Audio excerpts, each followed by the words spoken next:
Hi hello అందరికీ నమస్తే అండి. నా ఛానల్ ఫస్ట్ టైం చూస్తున్నట్లయితే సబ్స్క్రైబ్ చేసుకోండి. నేను ఈ ఛానల్ ఎందుకు పెట్టానంటే నేను ఇవి పురాణాలు చదువుతాను. నేను ఇది వాల్మీకి రామాయణం చదువుతున్నాను. వాల్మీకి రామాయణంలో నేను నిన్నటి 9 days వరకు ఇంతవరకు చదివాను. ఈరోజు 10th day. ఇక్కడి నుంచి చదువుతున్నాను. మీరు ఎవరికైనా ఓపిక ఉండదు కదండి, టైం ఉండదు, ఓపిక ఉండని వాళ్ళకి, పెద్దవాళ్ళకి నేను ఇది చదివి వినిపిస్తాను. మీరు సబ్స్క్రైబ్ చేసుకొని వినండి. వాల్మీకి రామాయణం వింటే చాలా ప్రశాంతంగా ఉంటుంది. ఇక్కడి నుంచి నేను చదువుతున్నాను. ఈరోజు 10th day. అంతటా గంధర్వులు గానం చేస్తుండగా, అప్సరసలు ఆనందంతో నాట్యం చేస్తుండగా, స్వర్గం నుంచి పుష్పవర్షం కురుస్తుండగా, దేవదుందుభులు నినదిస్తుండగా, జనక మహారాజు భాగ్యదేవత అయిన సీత యొక్క చేతిని పరమాత్ముడైన రాముని చేతితో కలిపాడు. ఆ పైన జనక మహారాజు ఊర్మిళ చేతిని లక్ష్మణుని చేతితోనూ, మాండవి చేతిని భరతుని చేతితోనూ, శృతకీర్తి చేతిని శత్రుఘ్నుని చేతితోనూ కలిపాడు. అంతటా ఆ నలుగురు సోదరులు నూతన వధువులైన తమ భార్యల చేతులను పట్టుకుని యజ్ఞజ్వాల చుట్టూ ముమ్మారు ప్రదక్షిణం చేశారు. తదుపరి వారు జనక మహారాజు చుట్టూ, మహర్షుల చుట్టూ ప్రదక్షిణలు చేశారు. లావణ్య సద్గుణాలు మూర్తి భవించిన సీతను పొందిన రాముడు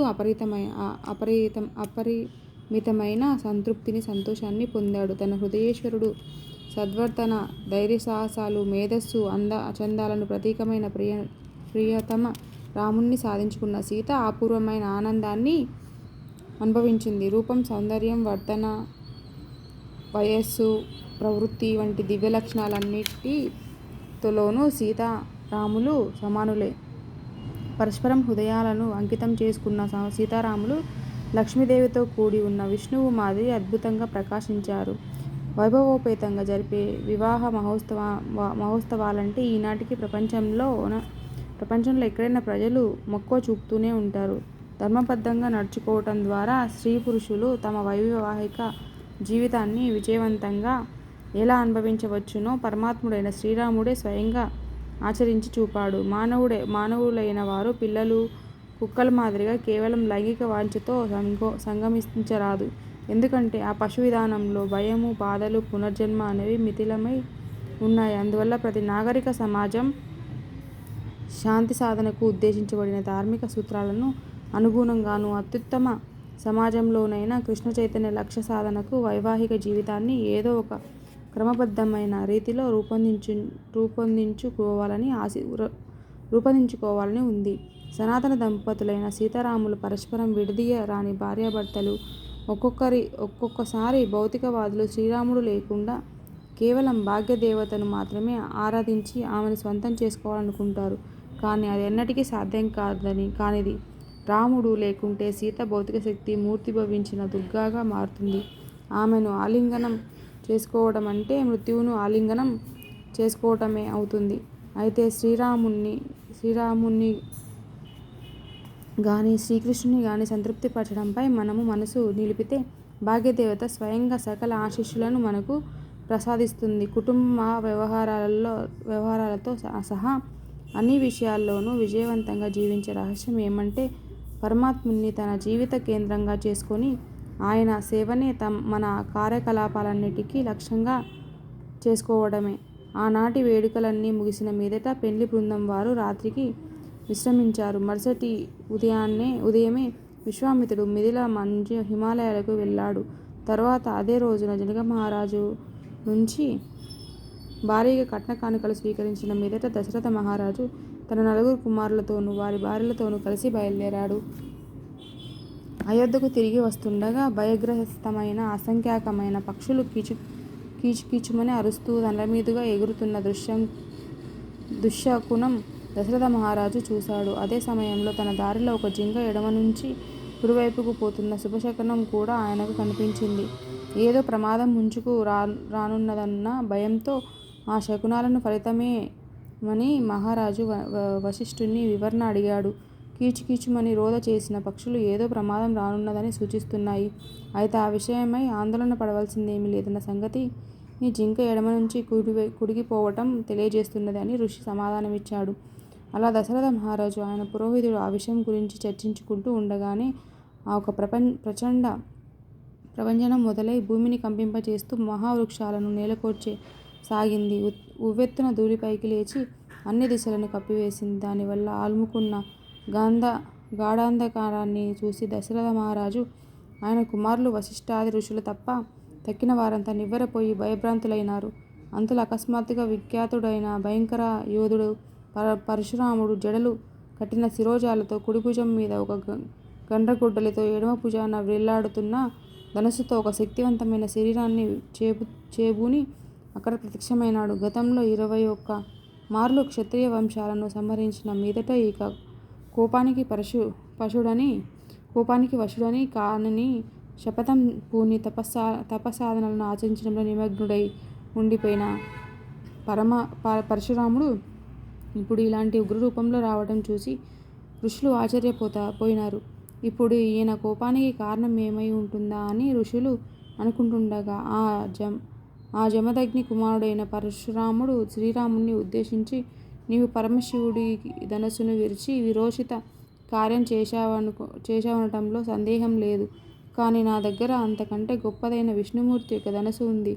నీవు గొప్ప మొనగాడినని అనుకుంటున్నట్లయితే ఇదిగో ఈ ధనస్సును తీసుకొని నారి సంధించు. దీనిని పూని నీవు బాణాన్ని పూర్తిగా ఎక్కుపట్టగలిగితే నాతో పోరాడడానికి అర్హుడైన వ్యక్తిని గుర్తిస్తాను అన్నాడు. పరశురాముడు చేసిన సవాలును విన్న దశరథ మహారాజు తన ప్రియతముడైన పుత్రుణ్ణి కోల్పోవలసి వస్తుందన్న భయంతో దుఃఖ వివశుడై ఉన్నాడు. వణుకుతున్న కంఠంతో మహారాజు, ఓ ఋషీశ్వర పరశురామ, నీ ఆగ్రహాన్ని విడిచిపెట్టు. ఇక పోరాటాన్ని వదిలేస్తానన్న నీ శపథాన్ని ఒక్కోసారి గుర్తు తెచ్చుకో. నీవు ఈ భూమినంతా కశ్యపునికి దానం చేసి తపశ్చర్యం నిమిత్తం మహేంద్ర పర్వతానికి వెళ్ళిపోయినావు కదా అన్నాడు. కానీ పరశురాముడు దశరథుణ్ణి ఏమాత్రం పట్టించుకోకుండా రాముడితో పరమశివుడి ధనస్సును, మహావిష్ణు ధనస్సును రెండింటినీ విశ్వకర్మయే రూపొందించాడు. వాటిలో ఒకదానిని త్రిపురాసుర సంహారం నిమిత్తం పరమశివునికి ఇవ్వటం జరిగింది. పరమశివుడు ఆ దానవుణ్ణి వధించిన మీదట ఒక రోజున దేవతలు బ్రహ్మదేవుని వద్దకు వెళ్ళి, పరమశివుడు మహావిష్ణువులతో ఎవరు ఎక్కువ శక్తిమంతులు అని కుతూహలంగా ప్రశ్నించాడు. వారి సందేహాన్ని తీర్చే నిమిత్తం బ్రహ్మదేవుడు ఆ ఇద్దరి మధ్య ఒక సంఘర్షణ చేపారు. ఫలితంగా భయంకరమైన పోరాటం జరిగింది. ఆ యుద్ధంలో మహావిష్ణువు పరమశివుడి గుంటి నారిని త్రెంచివేసి ఆ పైన కేవలం భయంకరమైన ఒక గర్జన చేయటం ద్వారా పరమశివుడి ఇంద్రియ వ్యాపారాలను తప్పింపజేశాడు. దేవతల ప్రార్థన మేరకు ఆ యుద్ధాన్ని అంతటితో ఆపటం జరిగింది. ఆ ద్వంద్వ యుద్ధాన్ని చూసిన వారంతా పరమశివుడి కంటే మహావిష్ణువే అన్ని విధాలా గొప్పవాడని నిర్ణయానికి వచ్చారు. కానీ పరమశివుడు తన పరాజయం కారణంగా చికాకు పడి దేవతల తీర్పుతో అవమానం పొందాడు. అందువల్ల శివుడు నిరాశ నిస్పృహలతో తాను ధనుస్సును జనకుడి పూర్వీకుడైన దేవపుత్రునికి ఇచ్చేశాడు. మహావిష్ణువేమో తన ధనుస్సుని బూచికి మహర్షికి ఇవ్వగా అనంతరం ఆయన దానిని తన కుమారుడైన జమదగ్నికి ఇచ్చాడు. అయితే తనకు ఏ హాని జరిగినా తాను ఎవరికీ ప్రత్యుపకారం చేయనని వ్రతం పూనినందున నా తండ్రి ఆ ధనస్సును ఎన్నడూ ఉపయోగించలేదు. తర్వాత ఆయన నుంచి ఈ ధనస్సును నేను స్వీకరించాను. నా తండ్రిని కార్తవీర్యుడు చంపినందున అందుకు ప్రతీకంగా 21 మార్లు క్షత్రియులను సంహరించిన మీదట నేను ఈ భూమండలంపై తిరుగులేని ఆధిపత్యాన్ని సంపాదించాను. క్షత్రియులను చంపిన నా పాప పరిహారం కోసం కశ్యపుడు ఒక మహాయజ్ఞాన్ని నిర్వర్తించగా ఆయనకు దానం ఈ భూమిని ఇచ్చేవేసి ఆ పైన నేను మహేంద్ర పర్వతానికి నిష్క్రమించాను. అక్కడ ఉగ్రమైన తపస్సు చేసి గొప్ప శక్తి సామర్థ్యాలను ఆర్జించాను. కానీ నీవు పరమశివుడి ధనస్సును విరిచావన్న సంగతి తెలియగానే నిన్ను సవాలు చేయక తప్పనిసరి ఇలా వచ్చాను. నీవు ఒక గొప్ప వీరునిగా భావించుకున్నట్లయితే ఈ ధనస్సును తీసుకొని నాతో పోరాడగల యోగ్యత నీలో ఉందేమో పరీక్షించుకో అన్నాడు. రాముడు ఏమీ మాట్లాడకుండానే ఒక్క ఉదుటున పరశురాముని చేతిలో నుంచి ధనస్సును బాణాన్ని లాగివేసుకోవడం ద్వారా ఆ సవాలును స్వీకరించాడు. వాటితో పాటే పరశురాముడు దీర్ఘకాల తపస్సుతో సాధించుకున్న తపశ్శక్తిని కూడా రాముడు లాగివేసుకున్నాడు.